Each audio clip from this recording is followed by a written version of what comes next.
Let me ask you something. Have you ever had a real idea at work, something that could make things better, only for it to get ignored, dismissed, or swept under the carpet? You put thought into it, you care about it, about people, about doing things properly. And what happens? Nothing. Crickets. Or worse, someone else says something similar later on, and suddenly it's great thinking. Yeah, that shit hits different. And I'm not talking about your average Monday grumble. I'm talking about that slow burn frustration where you start thinking, why the fuck do I even bother anymore? Studies on workplace voice and psychological safety show exactly what this does to you. When employees feel unsafe speaking up, meaning they expect negative consequences, dismissal, ridicule, or being ignored, they stop offering ideas altogether.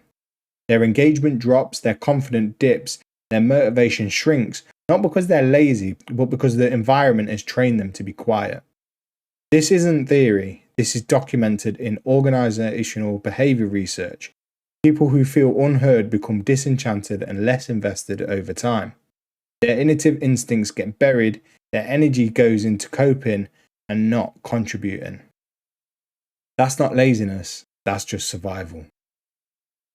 Now let me get specific. At my current job, which I'm not naming the company, but I had an idea that actually mattered. Suggested something simple. A yearly refresher day for the team. Not so people could just play games and slack off, but so they'd be set up right, reminded of safety basics, and given space to learn together without tools in hand. A day off tools to really focus on safety updates, new standards, and connection. It wasn't a vanity proposal or some halfway idea, it was practical. It was about keeping people safe and making them feel supported.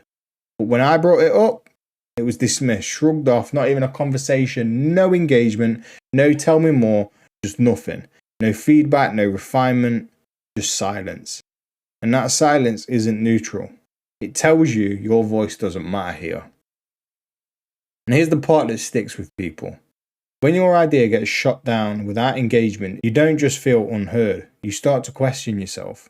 Not immediately, not for the first time, but slowly.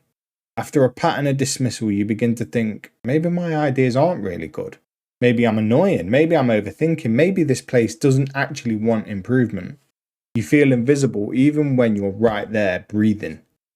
That's a very specific kind of frustration. The internal erosion.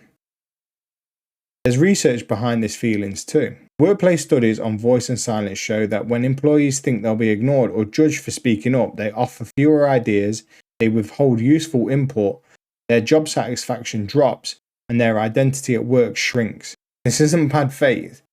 It's psychological response to repeated dismissal. People aren't lazy. They're not quiet because they lack insight. They're quiet because they've been trained not to expect anything good to come from speaking up. That's the difference. And let me be honest here, this isn't always about your idea being bad. Sometimes it's just ego, hierarchy, insecurity, fear of challenge, fear of accountability, people who don't want their comfort disturbed.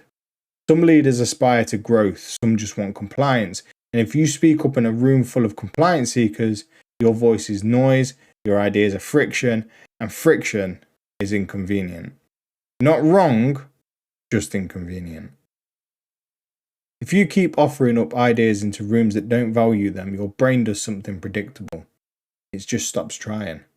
Not because you don't care, but because you learn, why risk being ignored again? That's not indifference, that's self-protection. And that's why logical, reasonable people slowly become quiet, disengaged, or emotionally checked out. That's how burnout.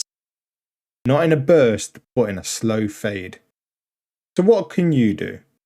You can't control poor leadership. You can't make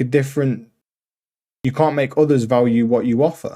But you can control where you spend your energy, how long you tolerate being unheard, and what you build outside of rooms that reject your voice. Your voice doesn't need to be louder, it just needs to be in the right place. Some places reward voices, some crush them, and neither is your fault. It's just reality. Most people think the answer is be more confident.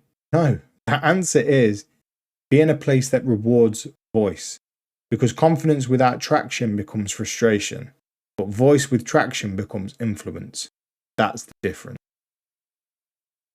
If this episode hit a nerve, if you've ever had your idea brushed aside, ignored, or dismissed, share it with someone who needs this reminder.